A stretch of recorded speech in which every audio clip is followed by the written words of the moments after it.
We don't need your good and evil. We don't need it.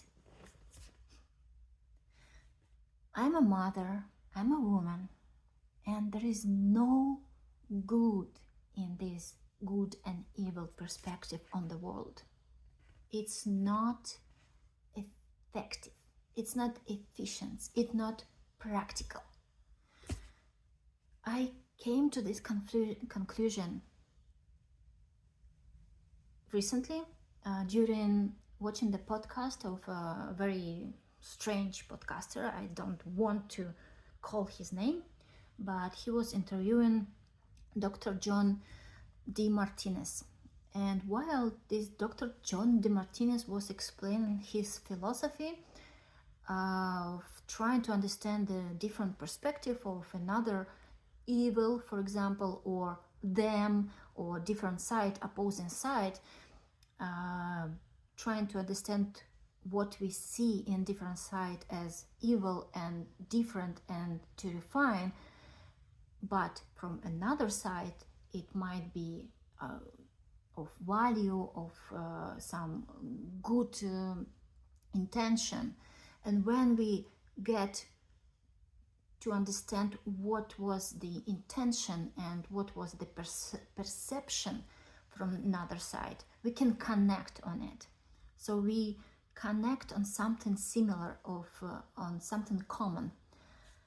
And so the idea was on how we perceive the world.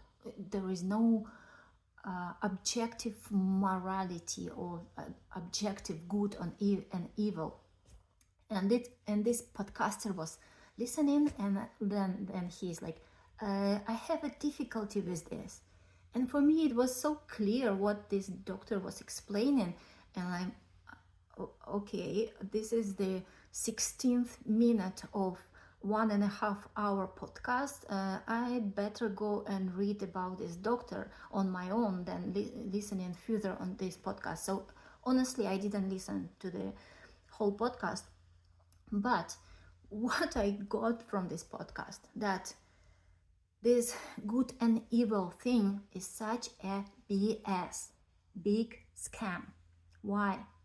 Because this podcaster, after he said that I have a difficulty of understanding your theory or philosophy, the first example he came to, he's like, if I'm going to my home and see that something terrible happened with my wife, somebody is torturing her, I will do something physical, like stopping this suffering of her. And I was like, why in the world the first example he did was with torturing of his loved human being, like the closest person in the world. Like, why the example was something terrible happened with his woman. Red flag, right? First that came to his mind was the most terrible thing. Something about manifestation, something like, what? And then I thought, we women, we create life, we give birth, we are about creation. But men, they have nothing to do here but defending, protecting. So to protect, they need to create something to protect from. So they have to create some terrible conditions. They need to create wars. They need to create fights. They need to create conflicts. So they created this good and evil fight, the war between good and evil, the duality that doesn't exist in nature. Right? Because we don't need it. We creators of life, we creators of being, we don't need this duality. We don't need wars. We don't need those fights. Life doesn't need it. Life needs collaboration. Life needs development. Life needs safety. Life needs prosperity, abundance, thriving. We don't need it. And of course, death is a part of life. Birth and death, two parts of life. Not life and death, but birth and death are two parts of life. And nothing wrong and terrible with death. It's part of life. And understanding and acceptance of it, it's a very efficient way of looking at it. Without this, build up of anger, terror, all these things that are created with wars, fighting for some ideals. Like in nature, there is no anger. In nature, there is no this ideological craziness that humans have, right? There is no. There are killings for food. There are killings for territory, for needs, to satisfy the needs. There is no waste in nature. There is no excess in nature. There is no excessive violence in nature. Only among humans. Why?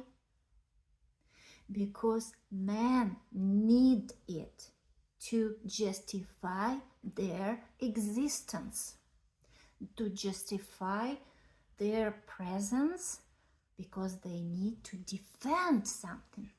So they need to create something terrible to defend others from this terrible, from this wars. There's no other function of them. Otherwise they're useless. If they don't create peace, they don't create life, they don't support thriving, they can only defend mere existence. Come on, that's it.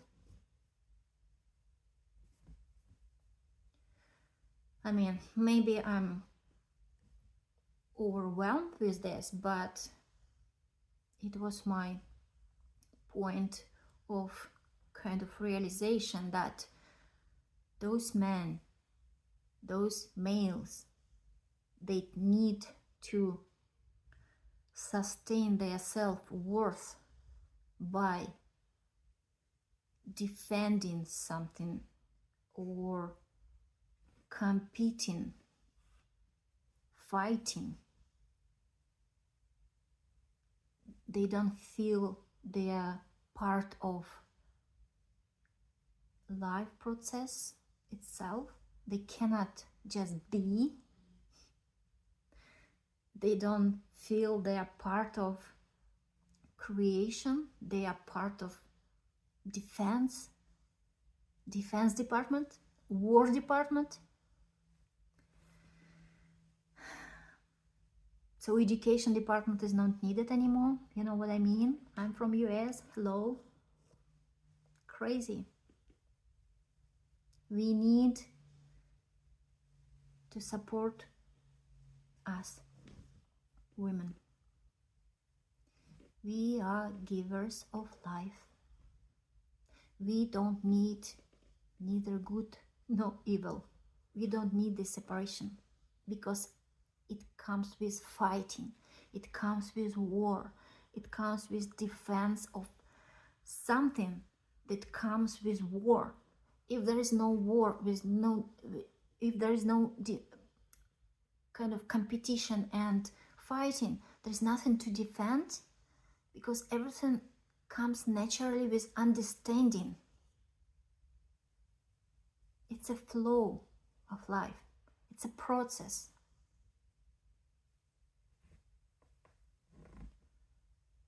I instantly just felt that without all this fighting, men are useless. What other purpose?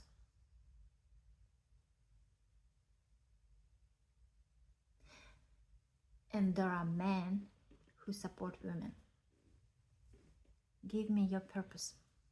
If you're not fighting, what's your purpose? What's your self-esteem and self-worth is based on?